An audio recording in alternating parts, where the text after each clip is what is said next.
नमस्कार, मुंबई आउटलुकमध्ये तुमचं स्वागत आहे। आज दिनांक 29 जुलै 2024। बघूयात आजच्या दिवसातील टॉप 10 घडामोडी। ईडी नंतर आता सीबीआयने दिल्ली दारू धोरण घोटाळा प्रकरणाशी संबंधित मनी लॉन्ड्रिंग प्रकरणात दिल्लीचे मुख्यमंत्री आणि आपचे नेते अरविंद केजरीवाल यांच्या विरोधात आरोपपत्र दाखल केले। सीबीआयने या प्रकरणी दिल्लीतील राऊस एव्हेन्यू कोर्टात आपला अहवाल सादर केला। या अहवालामध्ये दिल्ली दारू धोरण घोटाळा प्रकरणाचा तपास पूर्ण झाला असून 1 महिन्यात आरोपपत्र दाखल केले जाईल। तसेच अरविंद केजरीवाल हेच उत्पादन शुल्क धोरण घोटाळ्यातील केंद्रीय व्यक्ती म्हणजेच सूत्रधार आहेत असे म्हटले, अशी माहिती सूत्रांनी दिली। यामुळे दिल्लीचे मुख्यमंत्री अरविंद केजरीवाल यांच्या अडचणीत वाढ होणार आहे। राज्याचे कृषी मंत्री तथा बीड जिल्ह्याचे पालकमंत्री धनंजय मुंडे यांच्यावर पित्ताशयाची यशस्वी शस्त्रक्रिया करण्यात आली। धनंजय मुंडे यांच्यावर मुंबईतील सर एच.एन. रिलायन्स फाउंडेशन रुग्णालयात शस्त्रक्रिया करण्यात आली आहे। त्यांना अनेक दिवसांपासून पित्त आणि पोटदुखीचा त्रास होता, मात्र सतत दौरे, सभा, कामकाज यामुळे प्रकृतीकडे दुर्लक्ष होत होते। मात्र आता पोटदुखीला त्रास वाढल्यामुळे शस्त्रक्रिया करावी लागली। त्यांना 24 जुलैला दवाखान्यात दाखल करण्यात आलं होतं। त्यानंतर 26 जुलैला त्यांच्यावर शस्त्रक्रिया करण्यात आली। धनंजय मुंडे यांची प्रकृती सध्या स्थिर असून डॉक्टरांनी त्यांना आणखी 4 ते 5 दिवस रुग्णालयातच विश्रांती आणि पुढील उपचार घेण्याचा सल्ला दिलाय। बजेटमध्ये जातीय जनगणनेचा मुद्दा असावा। 95% भारताला दलित, आदिवासी, मागास, गरीब, जनरल कास्ट, अल्पसंख्याक समाजाला जातीय जनगणना हवी आहे।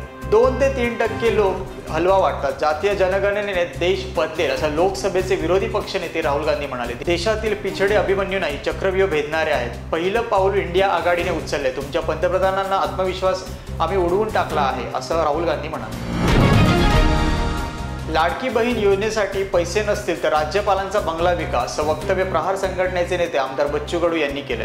इतकंच नाही तर राज्यपालांचा तब्बल 40 एकरातील बंगला विकला तर 1 लाख कोटी येतील असं म्हणत बच्चू कडू यांनी सरकारलाच खोचक टोला लगावलाय।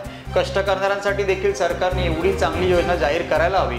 राज्य सरकारला एक चांगला सल्ला दिला आहे की मुंबईत राज्यपालांचा बंगला आहे, हा बंगला 40 एकरमध्ये आहे। राज्यपालांना 40 एकरचा बंगला कशाला पाहिजे? त्यामुळे राज्यपालांचा तब्बल 40 एकरातील बंगला विकला तर 1 लाख कोटी रुपये सहज मिळतील असे बच्चू कडू यांनी म्हटले असून सरकारला देखील त्यांनी टोला लगावला। तर 4 ते 5 मजल्यांचा स्वतंत्र बंगला राज्यपालांना बांधून द्यावा अशी खोचक टीकाही बच्चू कडू यांनी केली आहे।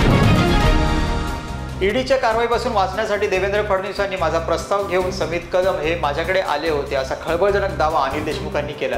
यानंतर आज समित कदम यांनी माध्यमांशी संवाद साधला। ते म्हणाले, अनिल देशमुखांनी माझे आणि देवेंद्र फडणवीसांसोबत असलेले फोटो दाखवले। यात नवीन असं काहीच नाहीये। माझे फेसबुकवर, इंस्टाग्रामवर जे काही फोटो आहेत तेच फोटो त्यांनी दाखवले। त्यांनी यात काही हेरगिरी केलेली नाही असे वक्तव्य करत समित कदम आक्रमक झाल्याचे पाहायला मिळाले। पुढे ते असे म्हणाले की 2016 पासून माझा जनसुराज्य शक्ती हा स्वतंत्र पक्ष आहे। मी त्याचा राज्याचा अध्यक्ष आहे। आम्ही एनडीएचे घटक पक्ष झाल्यानंतर पक्षाच्या कामानिमित्त आम्हाला वेगवेगळ्या बैठकीत निमंत्रण दिलं जायचं। पंतप्रधान मोदींपासून ते राज्यातील विविध बैठकींसाठी आम्हाला बोलावलं जायचं। यात फडणवीसांची भेट होते, त्यासोबत इतर पक्षातील नेत्यांची भेट होते। त्यामुळे यात काही मोठं सांगितल्यासारखं मला वाटत नाहीये। त्यांनी दाखवलेले फोटो हे जगजाहीर आहेत असं देखील समित कदम म्हणाले। नुकत्याच झालेल्या लोकसभा निवडणुकीत उत्तर प्रदेशमध्ये भाजपाला मोठ्या अपयशाचा सामना करावा लागला। या अपयशाचं खापर योगी आदित्यनाथ यांच्यावर फोडलं जात आहे। त्यासाठी योगींचे विरोधक उपमुख्यमंत्री केशव प्रसाद मौर्य यांना हाताशी धरलं जात आहे। भाजपात एक बाजूला योगी विरोधात वातावरण तापलेलं असताना मौर्य यांनी वारंवार दिल्लीच्या फेऱ्या केल्या आहेत। ते सातत्याने भाजप अध्यक्ष जे.पी. नड्डा व केंद्रीय गृहमंत्री अमित शहा यांच्याशी चर्चा करत आहेत। मौर्य यांच्या खांद्यावरून योगींवर नेम धरला जात असल्याचा बंधू अमित शहा यांच्या हाती असेल अशी कुजबूज देखील आहे। माजी गृहमंत्री व शरद पवार गटाचे आमदार अनिल देशमुख यांनी देवेंद्र फडणवीसांवर केलेल्या आरोपांची सध्या चर्चा पाहायला मिळते। देवेंद्र फडणवीसांनी 3 वर्षापूर्वी माझ्यावर उद्धव ठाकरे, आदित्य ठाकरे, अजित पवार अशा विरोधातील अनेक नेत्यांवर खोटे आरोप करणारे आरोपपत्र दाखल करण्यासाठी दबाव आणल्याचा दावा यांनी केला आहे। शिवाय त्यांचे पुरावे असल्याचं सांगत ते म्हणाले की समोरून देवेंद्र फडणवीसांनी आपल्याकडे रेकॉर्डिंग असल्याचं म्हटलं आहे। यात अनिल देशमुख यांनी समित कदम यांचं नाव घेतलं असून त्यांनीच अनिल देशमुख यांच्यावर हल्लाबोल केला आहे।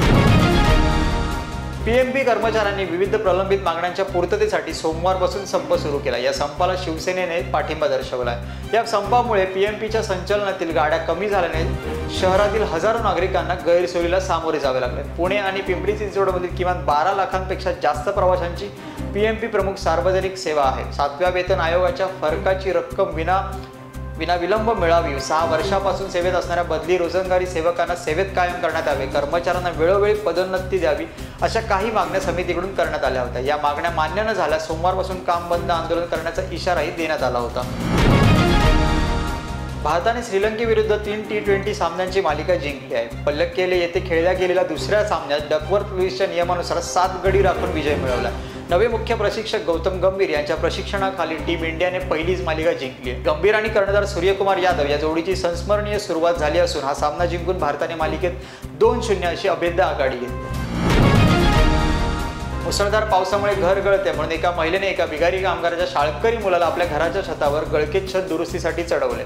छत दुरुस्तीचे काम करत असताना विद्यार्थ्याला विजेचा जोरदार धक्का लागून तो जागीच मरण पावला. या प्रकरणी घर मालकिणीवर मृत विद्यार्थ्यांच्या नातेवाईकांच्या तक्रारीवरून मानपाडा पोलीस ठाण्यात गुन्हा दाखल करण्यात आला आहे. रोशन रमेश जाधव असे या मृत विद्यार्थ्याचे नाव असून रोशनचे काका सूर्यकांत जाधव यांनी या प्रकरणी मानपाडा पोलीस ठाण्यात तक्रार केली आहे.